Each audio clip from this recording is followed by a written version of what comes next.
जवानी की पहली रात पार्ट 4। मैं उससे दोस्ती नहीं कर सकता। वो कहने लगी, क्या हो गया तुम्हें पागल, खुद ही तो तुम कह रहे थे करीमशाह तुम्हें पसंद है, अब तुम मना कर रहे हो। मैंने कहा इसीलिए मना कर रहा हूँ क्योंकि मुझे तुमसे मोहब्बत हो गई है, मैं तुम्हें हासिल करना चाहता हूँ। यकीन करो जब तुम्हें देखता हूँ मैं पागल सा होने लगता हूँ। मैंने अपनी जिंदगी में तुम्हारी जैसी हसीन लड़की आज तक नहीं देखी। मैंने तो तुम्हें पहले ही कहा है सना, अगर तुम मेरी बहन ना होती तो मैं तुमसे ही शादी करता, लेकिन क्या करूं, हम एक रिश्ते में हैं। लेकिन दूसरा काम हो सकता है अगर तुम चाहो तो। फिर सना खामोश हो गई और तब तक मेरा घर भी आ चुका था। सना चुपचाप बाइक से उतरी और अंदर चली गई। अब मैंने अपना तीर अंदाजे पे चला दिया था, आगे उसकी मर्जी थी मेरे साथ करने के लिए तैयार थी या नहीं, ये उसने बाद में बताना था। लेकिन मैं ये सोच रहा था कि आज रात में सना से सुकून कैसे हासिल करके रहूँगा, क्योंकि रात को भी मेरी अम्मी आ गई थी, वरना मेरा काम तो हो जाना था। मैं अब ये इंतज़ार कर रहा था कि रात हो और मैं दोबारा लूडो के बहाने सना के कमरे में जाऊं और उससे अपने काम के लिए राज़ी करूं। हम घर आए तो मेरी अम्मी तैयार होकर खड़ी हुई थी। मुझे कहने लगी, ज़ुबैर मैं तुम्हारा इंतज़ार कर रही थी।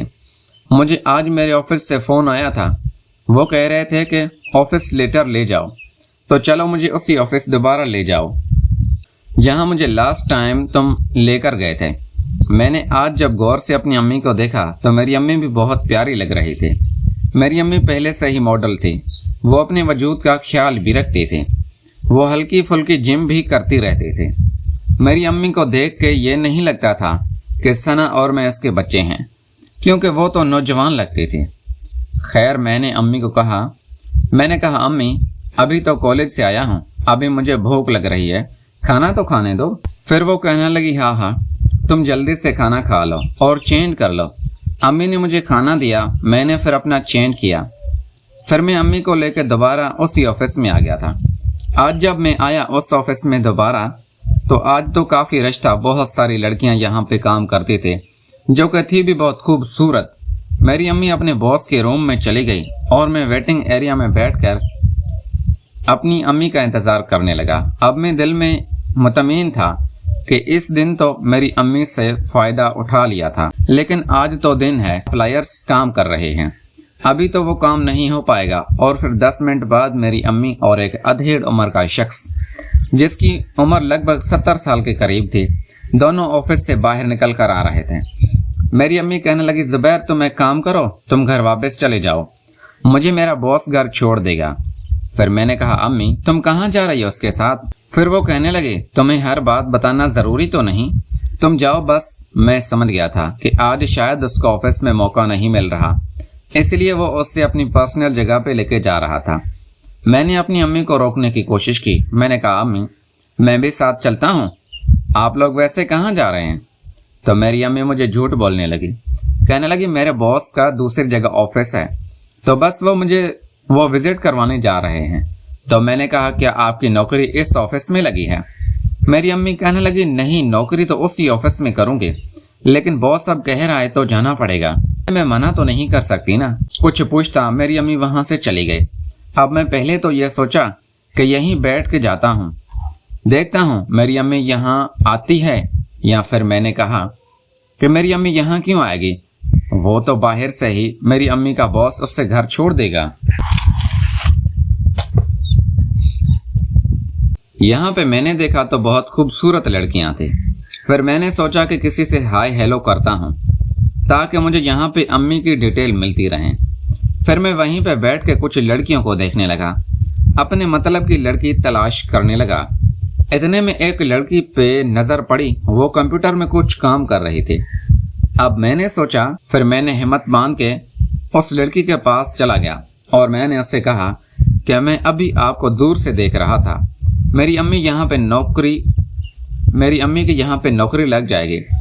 मैं अपनी अम्मी को लेके आया था, तो मैं चाह रहा था कि मेरी अम्मी के ऑफिस में मेरी जान पहचान हो जाए। तो वो लड़की मुझसे पूछने लगी, अच्छा जो अभी हमारे बॉस के साथ गई हैं वो तुम्हारी अम्मी थी?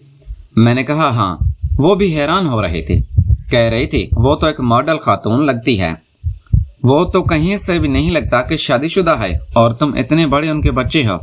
میں نے کہا ہاں، اصل میں میری امی اپنی صحت کا کافی خیال رکھتی ہے۔ پھر وہ لڑکی کہنے لگی اگر میں تمہیں سچی بات بتاؤں تو اپنی امی کو اس آفس سے روک لو، یہاں پہ اس کو نوکری نہ کرنے دو، کیونکہ یہاں پہ جو بھی عورت نوکری کرنے آتی ہے اس کے ساتھ کیا ہوتا ہے یہ میں تمہیں نہیں بتا سکتی۔ پھر میں نے اس سے کہا کہ ہاں، یہی جملہ میں نے گارڈ سے بھی سنا تھا، اسی لیے میں ڈرا ہوا تھا، اور اگر میں سچ بتاؤں تو میں تم سے بھی یہی بات کرنے آیا ہوں اس کے بارے میں۔ تو لڑکی کہنے لگی رکو، یہاں پہ کوئی بات نہیں کرو، میں تمہیں اپنا نمبر دے دیتی ہوں، ہم فون پہ بات کر لیا کریں گے۔ اس لڑکی نے جتنی آسانی سے مجھے اپنا نمبر دے دیا تھا، مجھے ایسا بالکل نہیں لگا تھا، میں تو ڈر رہا تھا کہ کہیں وہ لڑکی مجھے باتیں ہی نہ سنا دے۔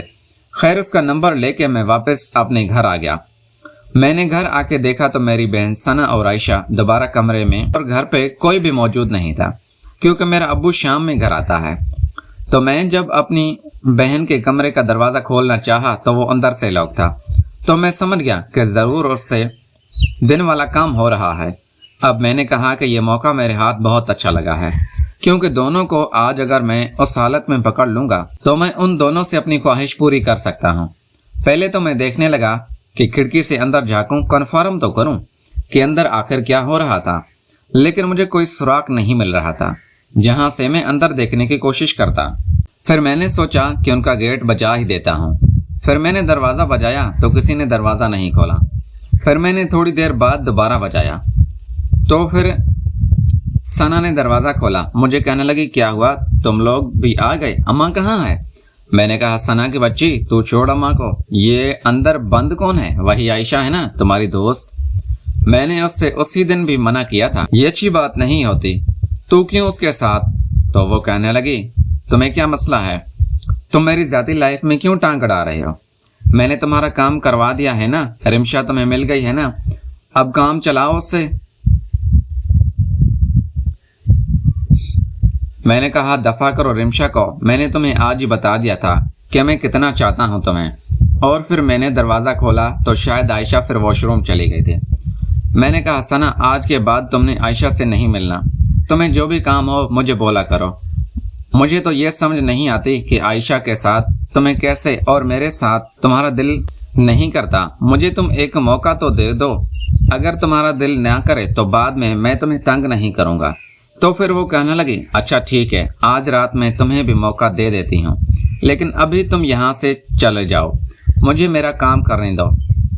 وہ میری بات مان چکی تھی، میں دل میں کافی خوش تھا۔ پھر میں نے سوچا کہ جب میرا کام ہو رہا ہے تو یہ تو ویسے بھی کرتی رہتی ہے اور رکنے والی تو ہے بھی نہیں۔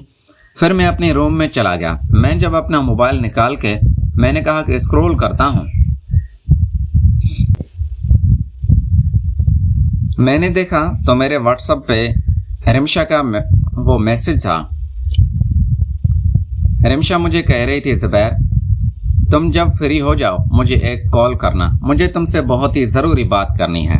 تو میں نے اس سے کال بیک کی۔ رمشا نے میری کال ریسیو کی تو مجھے کہا زبیر اصل میں دیکھو تمہیں تو پتہ ہے کہ میری پہلی دوستی علی کے ساتھ تھی، اور میں تمہیں سچ بتاؤں تو میں نے علی کے ساتھ وہ ہر کام کر لیا ہے جو ایک میاں اور بیوی کے درمیان ہوتا ہے۔